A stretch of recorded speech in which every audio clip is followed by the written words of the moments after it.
Ibu bapak, saudara-saudaraku yang terkasih, pasti ada di benak ibu bapak dan saudara-saudara mikir, waduh, di altar gede-gede, diakonnya gede, lektornya lebih gede lagi, tinggi gede, bukan cuma gede. Saya Romo Yosef udah kayak Miss Dinar. Untung lektornya di sono. Coba kalau lektornya di sono, lengkap sudah. Saya cuma kagum sama para calon imam ini.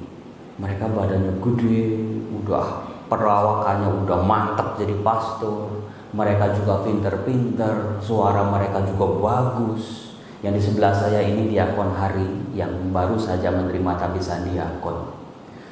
Saya jadi mikir, waduh, kalau saya hanya berpusat pada kekurangan saya, udah kecil, suara cempreng, pinter juga ya kagak dulu ya, saya gak akan jadi apa-apa. Tapi Tuhan mendorong saya untuk Yosef, ada berkat untuk dirimu, berkembanglah di situ. Fokuslah pada kelebihanmu, bukan pada kekuranganmu. Dan siapa yang sangka pastor dengan perawakan kayak begini, setelah jadi pastor tugasnya seabrek-abrek.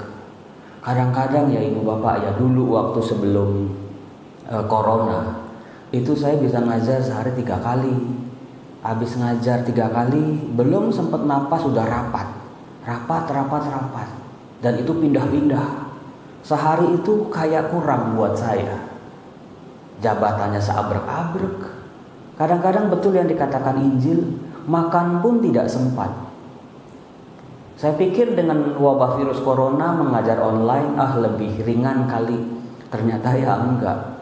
Yang namanya ngajar online, selama setahun kemarin saya mengajar online sehari bisa 2-3 kali. Sampai mata saya rusak, ganti kacamata udah 3 kali. Maka saya udah gak bisa pakai ini udah gak bisa baca sebetulnya. Sampai kadang-kadang sambil ngajar di online itu saya sambil nyemil, karena memang gak sempat makan. Mulai kelas jam 7 malam misalnya. Nah, dari bacaan Injil yang kita dengar hari ini, saya berpikir untuk merefleksikan, manusia semuanya sibuk.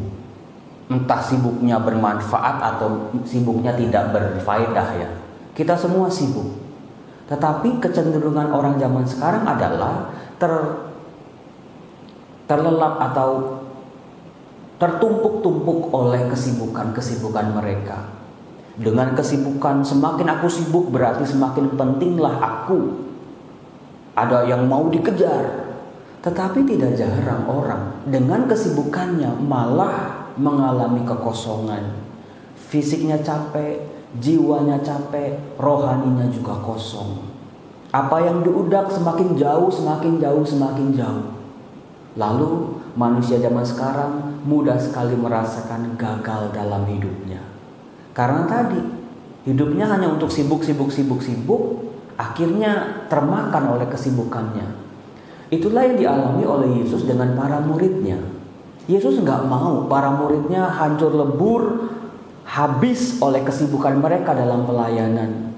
Maka Yesus mengajak mereka untuk ayo kita beristirahat sebentar ke tempat yang sunyi, recharge lagi, dicharge lagi, menerima kembali kekuatan. Fisiknya juga butuh istirahat, rohaninya juga perlu dipelihara dan juga dikembangkan lagi untuk pelayanan selanjutnya.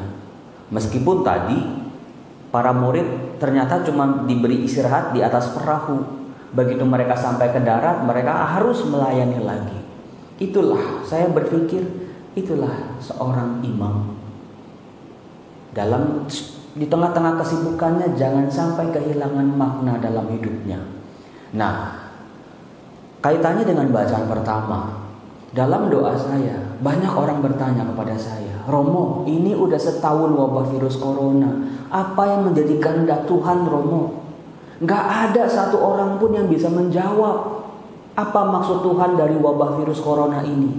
Semakin ditanya, semakin digali, semakin tidak jelas. Tapi saudara-saudara, dalam doa saya, dalam doa pribadi saya saya menemukan paling tidak maksud Tuhan dengan wabah virus corona ini untuk diri saya pribadi. Saya nggak mau saya mencari jawab apa maksud Tuhan untuk dunia ini. Semakin nggak ketemu. Tapi ketika saya tunduk, Tuhan, apa yang Kau maksud, apa yang Kau mau dengan wabah virus corona ini untuk aku? Dalam doa baru keluar. Dan bacaan pertama hari ini sangat amat membantu saya untuk mencari jawaban itu. Tadi dikatakan dalam bacaan pertama dari surat kepada orang Ibrani, dikatakan janganlah kamu lupa berbuat baik dan memberi bantuan. Kata-kata ini selalu terngiang-ngiang kepada saya sepanjang tahun ini. Jangan lupa kamu berbuat baik dan memberi bantuan. Tetapi saya juga bertanya sama Tuhan, Tuhan pakai apa? Saya hanya seorang imam, uang saya juga nggak banyak, kemampuan saya juga nggak seberapa.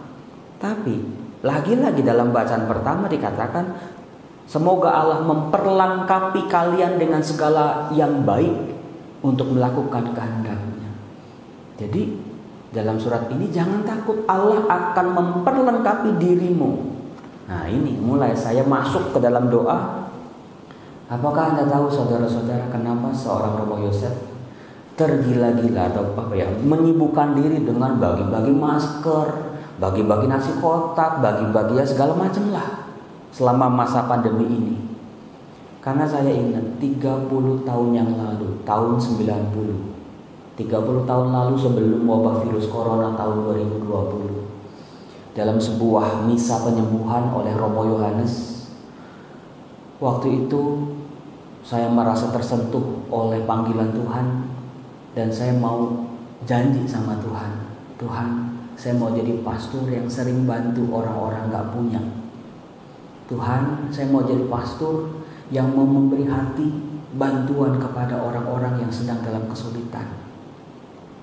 Ya tapi gara-gara setelah jadi pastor saya sibuk studi, ngajar, saya lupa sama tugas janji saya itu.